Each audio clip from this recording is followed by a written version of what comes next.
Hi friends, this is Santosh. Welcome to the Velocity tutorial. In this video, I am going to explain about conditional block. If you observe in my previous video, I have told about integration procedure. There I have told like conditional block is there in the integration procedure. Now, let me explain in this video about conditional blocks. Now, what is conditional block?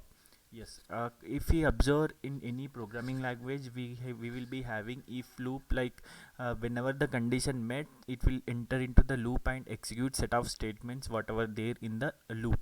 Now in the velocity we will be having similar kind of things with configuration, like whenever the condition met, the elements or the components which are there in that block will be executed based on condition. uh, now let's see what is the conditional block and how we can use in org.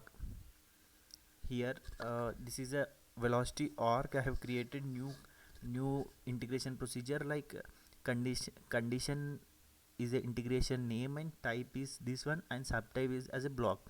Now let me drag this conditional block here. uh, you can see this is a conditional block, and this is a field where we need to enter the formula. Based on this formula, the entire condition block will be executed. If the formula fails, then nothing in the blocks gonna execute. Now for the explanation, I am just dragging extract data wrapper to get based on condition. This will get the data from the data wrapper. For this I have already created one data wrapper. let let us let us use that one. This one contact get contacts is my data wrapper which I have created previously. If you observe my older videos, previous videos, you can get the data wrapper and everything. Here in the contact I am getting the based on account ID. That means we are going to pass an account ID. Based on that, all the contacts related to the account, we are going to get that things. See, now let's execute this will return uh, uh, associated contacts. We have 3 contacts for this particular account, so it will get the 3 contacts. Now let's pass this as a input parameter.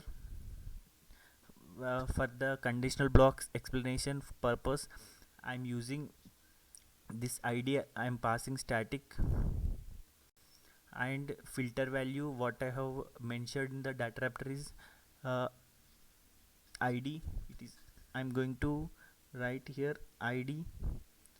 Then now uh, to execute this particular data wrapper, we need to have a condition. For that condition, now we need to have one condition. For that sake, just I am drag and dropping this set values, where I will set the like I'll set the variable and I'll pass it. Sorry, this is a very big thing everyone can do, like it's a very big mistake when we are drag and dropping any values, like any element, not only ip on anywhere. Just we need to take care of the where we are placing the element. Actually, that plays a key role while you are executing. That will be like very big mistake if it plays wrongly, because it will run sequentially. So this is very important to remember. Just I am giving a variable is con, like that. If it is true, if let me not give any value in the value place. So in this conditional block, we are going to have, there will be a condition, there will be a formula like is blank. We are going to use that is blank, and we can remove this. Let's write in the percentage thing. Now we need to have the path of the data.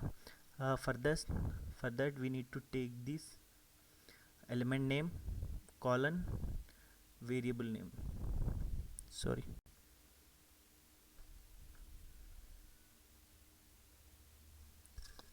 element name colon variable name is con. Whatever I have returned in the e set values, that is variable name. Now is blank of this, whenever the is con will be blank, then only this will be execute, otherwise this part will not execute. Let us add one response action. If here if you want to learn about response action, you don't know what is response action, can you please visit my older videos I have done for the response action, you can learn from there. Now here we can pass data with JSON model or any key value pair, like map and key and value pair. As I have already pasted like ID statically, so not required any uh, data to be passed from here. If we click on execute directly, now the conditional block should execute, because that condition, see here we can see conditional block status equal to true, that means condition met and data raptor is executed. See, whenever I have whenever I made suppose if this variable is not blank, if that variable is not blank, now uh, now when I click on execute, only see now conditional block status is equal to false, and the it will skip the based on it, if it is became false, so it will skip the data raptor. See, if we observe the execute sequence, it will give only set values and response action, only two are executed.